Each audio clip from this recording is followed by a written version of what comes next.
자카르타 연합의 아름다운 아침입니다. 다 함께 사도신경으로 신앙 고백하겠습니다.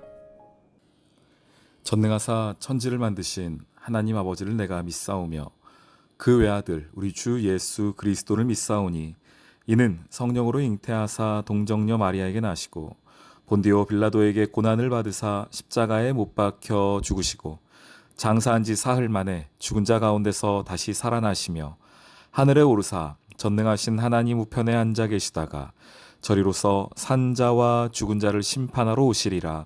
성령을 믿사오며 거룩한 공회와 성도가 서로 교통하는 것과 죄를 사하여 주시는 것과 몸이 다시 사는 것과 영원히 사는 것을 믿사옵나이다. 아멘.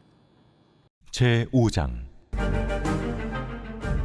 내가 다시 눈을 들어본즉 날아가는 두루마리가 있더라. 그가 내게 묻되 네가 무엇을 보느냐? 날아가는 두루마리를 보나이다. 그 길이가 20규빗이요 너비가 10규빗이니이다. 이는 온 땅 위에 내리는 저주라. 도둑질하는 자는 그 이쪽 글대로 끊어지고 맹세하는 자는 그 저쪽 글대로 끊어지리라. 만군의 여호와께서 이르시되 내가 이것을 보냈나니 도둑의 집에도 들어가며 내 이름을 가리켜 망령되이 맹세하는 자의 집에도 들어가서 그의 집에 머무르며 그 집을 나무와 돌과 아울러 사르리라 하셨느니라. 내게 말하던 천사가 나와서 내게 이르되 너는 눈을 들어 나오는 이것이 무엇인가 보라. 이것이 무엇이니이까? 나오는 이것이 에바이니라. 온 땅에서 그들의 모양이 이러하니라. 이 에바 가운데에는 한 여인이 앉았느니라. 그때 둥근 납 한 조각이 들리더라. 이는 악이라 하고 그 여인을 에바 속으로 던져넣고 납 조각을 에바 아귀 위에 던져 덮더라. 내가 또 눈을 들어본즉 두 여인이 나오는데 학의 날개 같은 날개가 있고 그 날개에 바람이 있더라.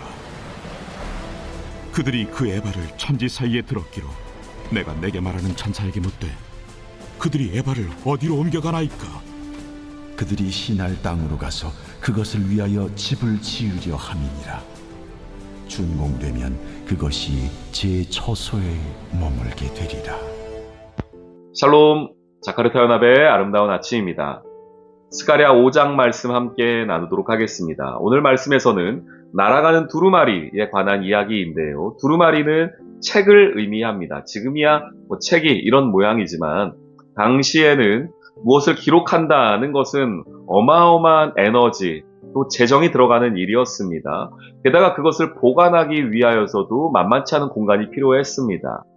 구약 39권의 책이 있죠. 그것만 하더라도 상당히 많은 분량이었죠.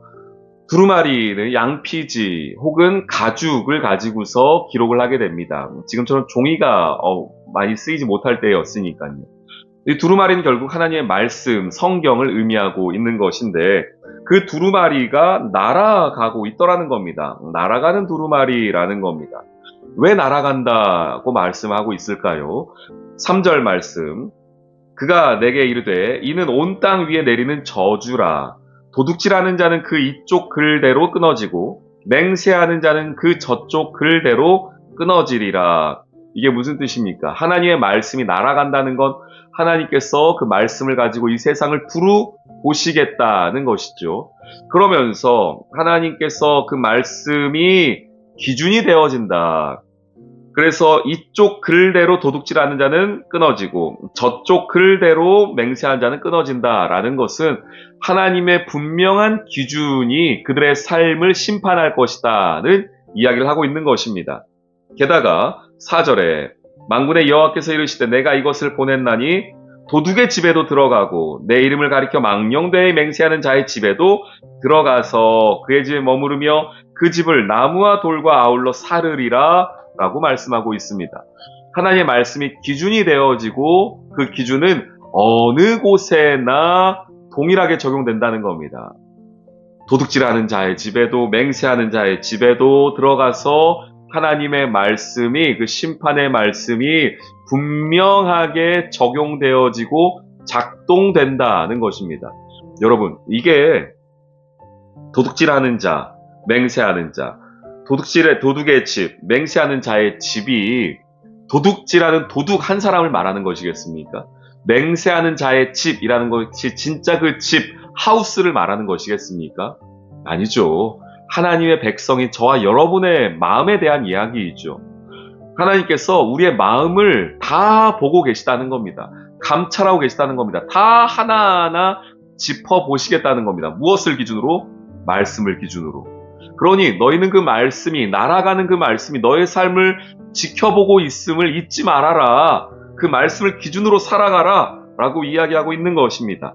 그러면서 그 다음에 나오는 에바 속의 여인이라는 새로운 환상도 이어진다고 하겠습니다. 에바는 우리나라 표현으로 하면은 돼 있죠. 우리 쌀이나 보리를 이렇게 측량하는 한 돼, 두 대 하는 그 되라고 생각하시면 되겠습니다. 근데 그 안에 여인이 들어가 있대요. 그 여인은 누구냐? 8절 그가 이르되 이는 악이라 하고 그 여인을 에바 속으로 던져넣고 라고 이야기하고 있습니다.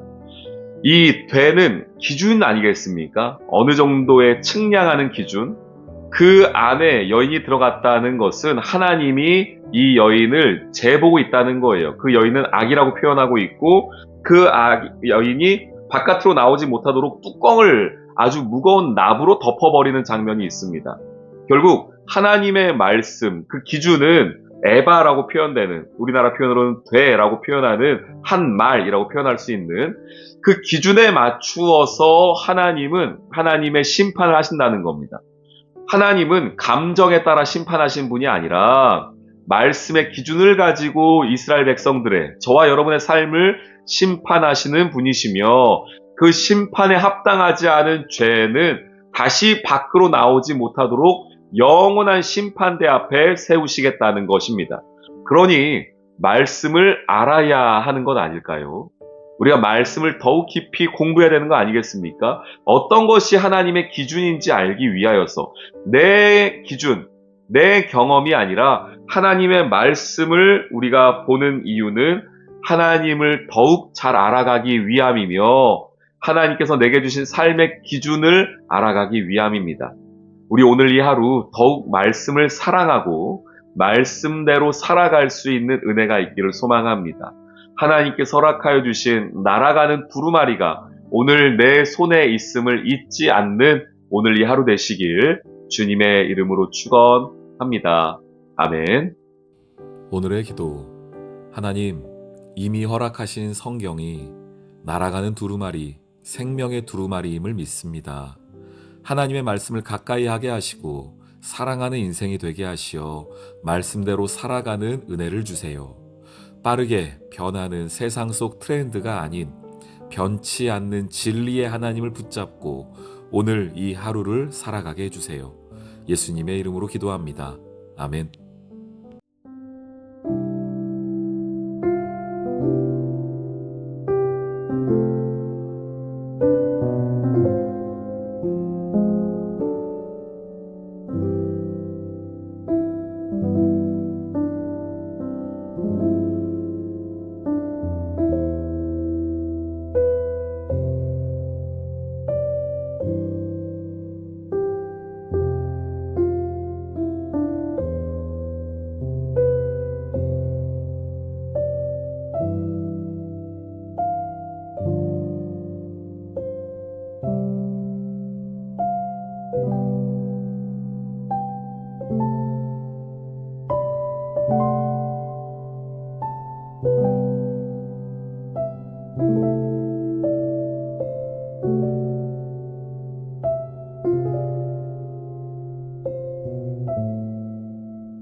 봅니다.